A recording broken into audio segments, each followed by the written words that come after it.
Welcome back to Pavani creations channel. ఈ రోజు మనం మాట్లాడబోయే టాపిక్ వింటేనే నిజంగానే మీరందరూ కూడా ఆశ్చర్యానికి గురవుతారు. కర్ణాటకలోని ధర్మస్థలంలో 1000కి పైన మర్డర్లు జరిగాయి. అవును, మీరు విన్నది నిజమే. ఈ 1000కి పైన మర్డర్లన్నీ కూడా అమ్మాయిలకి సంబంధించిన మర్డర్లు.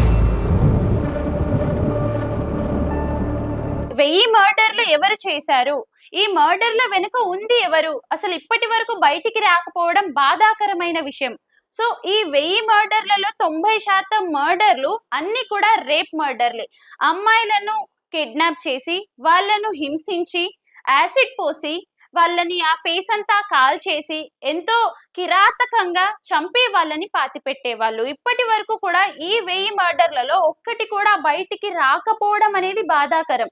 ఆ ధర్మస్థలాన్ని ఇద్దరు అన్నదమ్ములు మెయింటైన్ చేస్తారు. సో వాళ్ళకున్న పొలిటికల్ సపోర్ట్ తోనే వాళ్ళని నాయకులని కానివ్వచ్చు అండ్ పోలీసులని కానివ్వచ్చు వాళ్ళ గ్రిప్ లో పెట్టుకొని ఇలాంటి విషయాలు ఏవి కూడా బయటికి రాకుండా జాగ్రత్త పడ్డారు.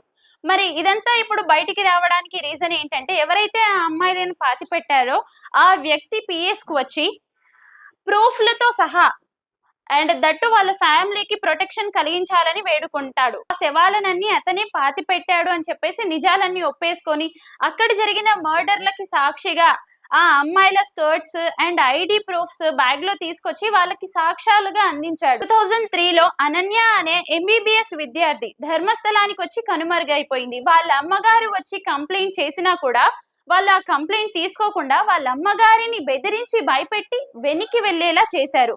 అంటే వాళ్ళకున్న పొలిటికల్ బ్యాక్గ్రౌండ్ చూసుకోండి, సపోర్ట్ చూసుకోండి. వాళ్ళ అమ్మగారు కంప్లైంట్ ఇవ్వడానికి వస్తే భయపెట్టి బెదిరించి ఆవిడని పంపించేశారు. అంతేకాకుండా 2014లో సౌజన్య అనే అమ్మాయి తవ్వకాల్లో డెడ్ బాడీ అనేది బయటపడింది.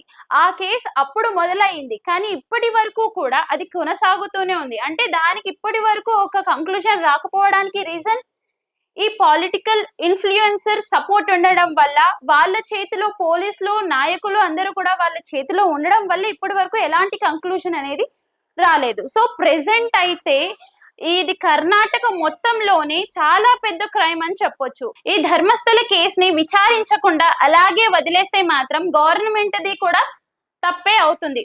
ప్రస్తుతానికైతే పోలీసులు డెడ్ బాడీస్ ని బయటికి తీసి ఎగ్జామింగ్ అయితే చేస్తున్నారు.